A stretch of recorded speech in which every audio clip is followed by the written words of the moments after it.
Hi guys, Everything NFL here, and today I'm bringing you a new video where we talk about why Philip Rivers will bounce back in Indianapolis and return to the stardom of being a superstar quarterback in the NFL. And before the video starts, I would like to give a quick shout out to iOntheball. They are a UK-based American sports page covering NBA and NFL. I'd give them a follow. Their links to their YouTube and Instagram will be in the description. So go give them a follow and go subscribe and like and watch all their videos because they are all amazing videos. And without any more messing about, let's get right into it. In one of the many big moves of the 2020 NFL offseason, Philip Rivers was let go by the Los Angeles Chargers after 16 seasons as their starting quarterback and has moved to Indianapolis to be their starting quarterback for the 2020 seasons. He took a major step back last year after a phenomenal 2018 season. Last year he threw for 4,615 yards, which is good. Also with 23 touchdowns, which also is good, but 20 interceptions, which is not good. They turned over the ball too much. The offensive line obviously isn't the best. They had Russell Okung and Mike Pouncey, which were their best ones. But looking at the other options, they had Sam Tevy, Trey Pipkins, Scott Quessenberry. Forrest Lamp spent most of the season now injured. But the options weren't that good. He didn't have that much protection there. They built a whole team around him and then realised they needed an offensive line to be successful. They've slowly started building that up now. Now he's gone. Brian Bulaga, Trey Turner, etc., etc. Russell Okung is now gone. The team is starting to look a lot better than it was before. Philip Rivers was sacked 34 times last season, which shows why the offensive line was bad and needed rebuilding. But both of them are good players, Mike Pouncey and Russell Okung. He still struggled behind them, but 2 out of 5 pieces on offensive line isn't enough to be super successful. It's not like he didn't even have enough weapons either to be successful. He had Keenan Allen at wide receiver, Pro Bowl wide receiver this season, Mike Williams and Hunter Henry, tight end, who's just signed a new contract. I don't think that's not an excuse for him not to play well, how good those receiving options are and how bad he was. You can blame the offensive line as much as you like, but there was bad quarterback play from him last year.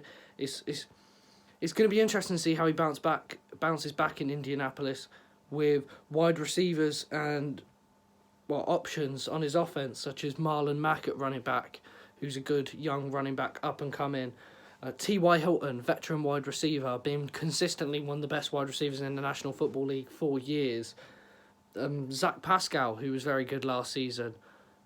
Paris Campbell, who is still young, out of Ohio State in the 2019 draft, was taken in the second round. Still got a lot of work to do, but he can improve and he can get better. The offensive line is where the Indianapolis Colts shine. They've got Ryan Kelly at centre, Braden Smith at right tackle, Quentin Nelson at right guard, Anthony Costanzo at left tackle, Mark Lewinsky at left guard. The offensive line is very, very good. Probably the best offensive line Philip Rivers has had to work with during his long and illustrious career.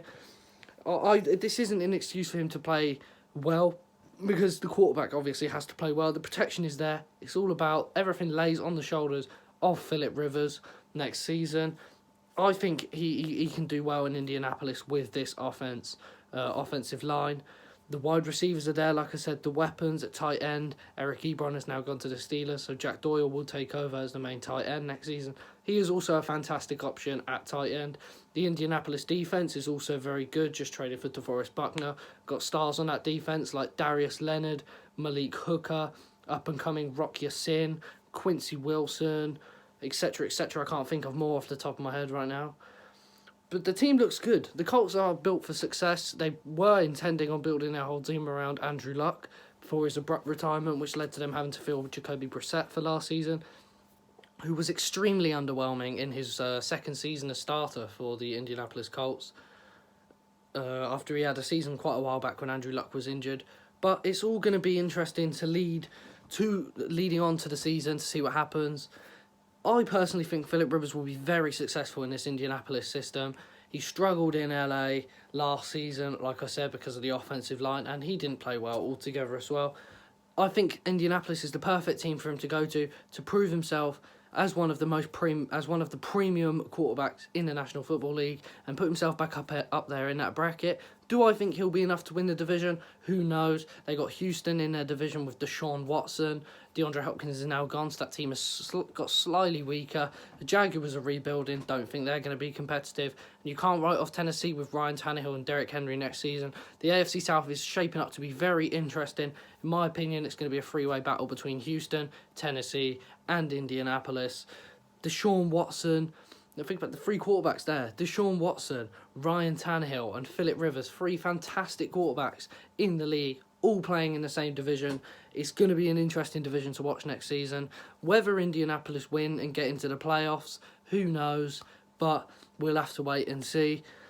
And also, with all these new rules as well, the new CBA just got passed today to have 7 teams from each conference get into the playoffs, with the main team going through. The best team in that conference will be getting a divisional round berth, with all other 6 teams will be playing in the wildcard round. That, in my opinion, is good, meaning teams like Indianapolis and teams like Tennessee will guarantee to get in the playoffs. Even Pittsburgh might get in there next season. Teams on that sort of range will get in the playoffs now because of these new rules. And this is the perfect time for the Colts to have Rivers. I know he's getting on a bit. I know he's like 36, 37. But this is the perfect time to have him. And I think he will guide Indianapolis to a good season. Like I said, I think he will bounce back, which is the title of this video. And I hope that is enough to give you reason and my reason why I think Indianapolis will bounce back and become contenders again in 2020. That is the end of today's video. Like I said, be sure to check out iOntheball in the description below. And thank you very much, guys, and I will see you tomorrow. See you guys.